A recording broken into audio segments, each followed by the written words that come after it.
Fala, meus queridos, tudo bem com vocês? Como passaram aí essa semana, né? Semana de poucos jogos. Tivemos apenas o jogo da rodada atrasada do Campeonato Brasileiro na 33ª na quarta-feira, e ontem tivemos o jogo da Seleção Brasileira pela fase de eliminatórias para a próxima Copa do Mundo, né? O jogo foi lá na Venezuela, onde tivemos dois empates, né? Um empate entre o jogo entre Flamengo e Atlético e um empate também entre Venezuela e Brasil. Jogos legais, né, com bastante oportunidades, mas, enfim, ficaram nesse empate. Eu acho que isso não é tão bom assim para o futebol como um todo, né? Não, até mesmo para o futebol de Flamengo e Atlético, e a mesma coisa com o jogo entre Brasil e Venezuela. Mas vamos conversando, vamos trocando uma ideia. Falando primeiramente sobre o jogo entre Flamengo e Atlético, né, esse 0-0 foi muito na conta do Everson, né, porque o Flamengo teve mais chances, dominou mais, teve mais oportunidade de fazer mais gols no jogo, né, e parou mesmo na grande atuação do Everson, goleiro do Atlético.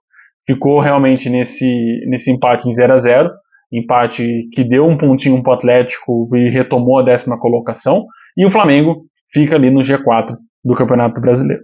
Mas quem tem mais a lamentar realmente é o Flamengo, porque criou mais, teve mais oportunidades e parou, como eu falei, na boa atuação do Everson, que inclusive pegou o pênalti do Davi Luiz nesse jogo, né? Os dois jogos, curiosamente, tivemos penalidades desperdiçadas.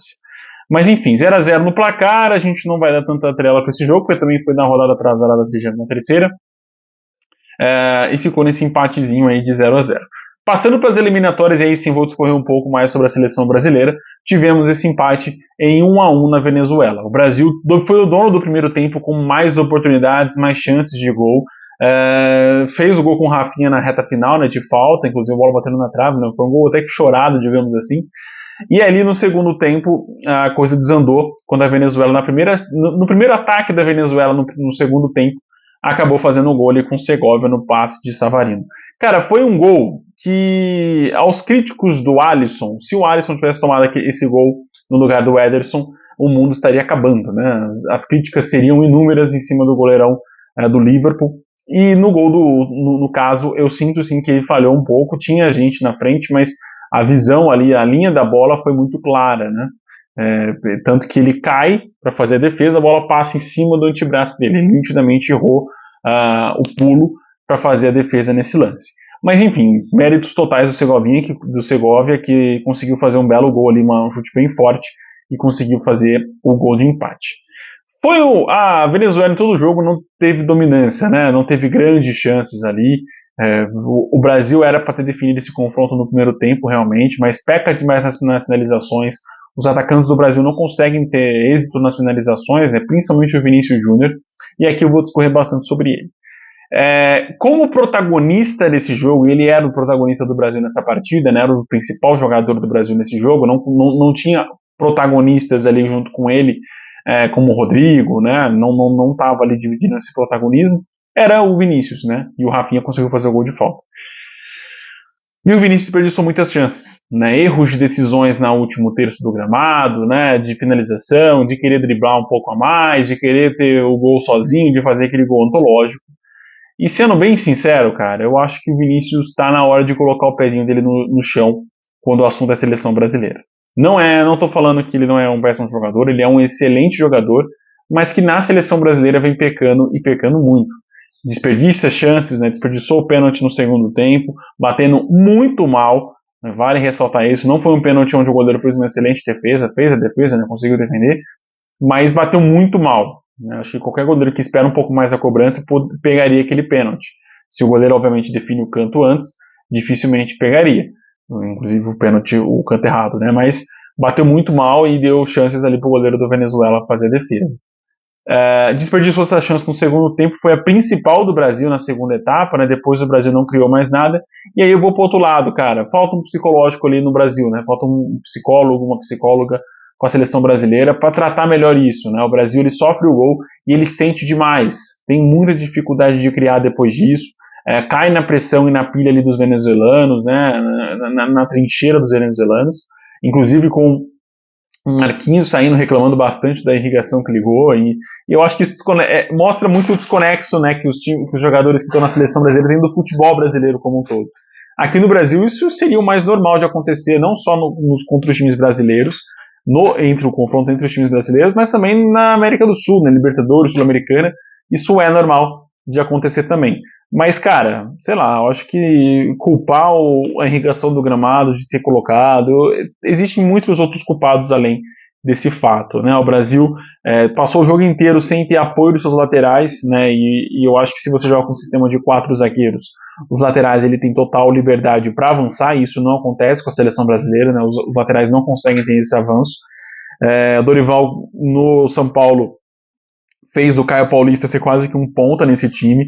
A mesma coisa no Flamengo com o Ayrton Lucas, né, com os jogadores, e na seleção não consegue fazer isso, não consegue repetir isso. Não sei porque não quer, não está dando certo, sei lá, mas é estranho isso tá acontecendo com a seleção.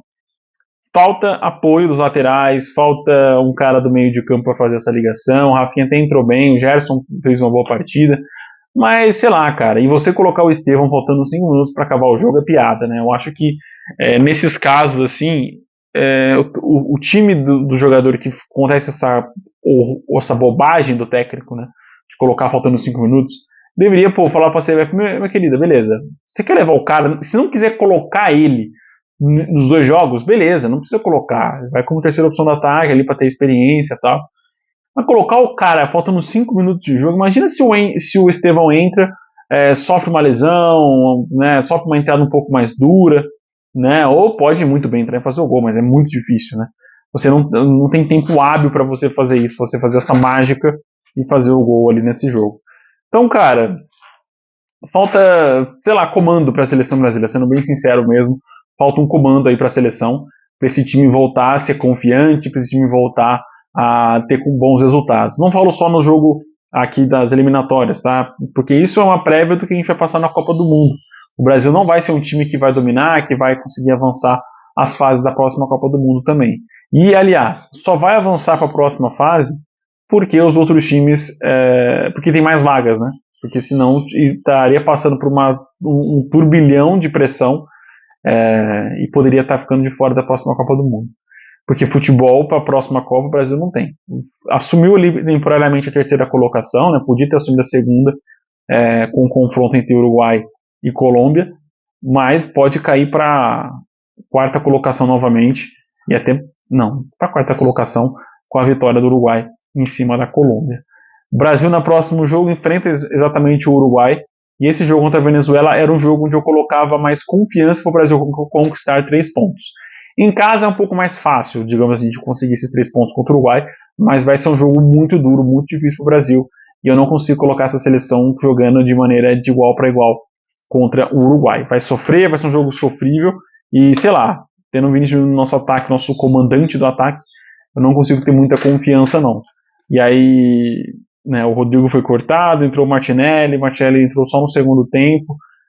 Cara, falta alternativa, falta mexer, falta ter novas peças, falta ter novos modos de jogar, e eu acho que um sistema com 3 zagueiros seria uma boa alternativa para essa seleção. Já que você não vai ter laterais, já que você não vai ter esse apoio de laterais, coloca 3 zagueiros, cara. Você tem 3 bons zagueiros ali, tem o Murilo no banco, joga muito bem, e fica nessa de jogar só com os 2 ali, os laterais não subirem. Para mim, você queima 2 posições ali, enquanto você poderia ter outras que te dão uma alternativa melhor, né, ao longo do jogo. Mas é isso, meus queridos. Obrigado aqui por ter ficado aqui no vídeo. Deixa o like, se inscreve no canal, compartilha com seus amigos. Um videozinho mais curto, porque é repetitivo falar da seleção brasileira, né? Até ter uma mudança realmente vai ser uma coisa repetitiva. Mas eu fico com aquele mesmo sentimento, né? Eu acho que vai ser importante para o Vinícius ter o apoio da seleção brasileira, ter o apoio da torcida brasileira no jogo contra o Uruguai, mas vai ser difícil. Vai ser difícil porque a gente está cansado, cara. A gente está cansado de uma seleção fraca, de uma seleção sem de uma seleção sem compromisso nenhum com o torcedor brasileiro, né? É o único time que a gente tem que nos une e tá mais que afastando o torcedor brasileiro. Não só pela exibição dentro de campo, mas também pela exibição dentro de campo e toda a gestão que a CBF tem à frente desse time. Eu acho que eu vou fazer um vídeo, hoje é sexta, talvez domingo, falando sobre a questão de calendário para o próximo ano, tá? Porque eu vi que tem bastante discussão a respeito disso e acho importante a gente comentar também aqui no vídeo, deixar esse vídeo aqui pro canal. Fechou? Um abraço, meu Deus, se inscreve, compartilha, curte e é isso. Um abraço, meu Deus, até o próximo vídeo. Tchau, tchau.